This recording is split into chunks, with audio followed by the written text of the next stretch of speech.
Ang sabi nila, ang pinakamasamang ugali daw ng mga Aris, ugali namin nagkakat daw ng bridge. Kaya naming magpanggap na hindi ka nag exist. Kaya naming magpanggap na hindi ka namin kakalala. Kahit ano pang relasyon namin sa tao. Kasi hoda kaibigan, kasi hoda related.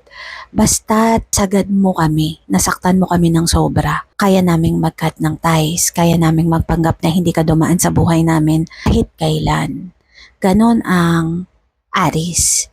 Tingin ko karamihan sa amin ganun. Kasi ako ganun ako. Sabi nila masama daw yung ugali kong ganun. Sabi ko, tingin ko naman yun yung pinakamaganda na paraan. Kasi hindi naman ibig sabihin na nagkat ako ng tie sa'yo. After 1 year, after 2 years, galit pa rin ako. Kalokohan naman yun sa totoo lang. Minsan nga, ngayon galit ako. Bukas lang wala na yun eh. Pero kaya ako nagkakat ng ties kasi alam ko na may kapasidad ka na mas masaktan ako ng higit sa iniisip ko. Pinoprotektahan ko lang ang sarili ko. Ngayon, kung nagkat ako ng tie sa'yo, ibig sabihin may ugali ka na hindi ko talaga kaya. Kaya ako lalayo. Pero hindi ibig sabihin na habang buhay galit ako. Ngayon, nasa sayo na kung gusto mo rin magalit sa akin.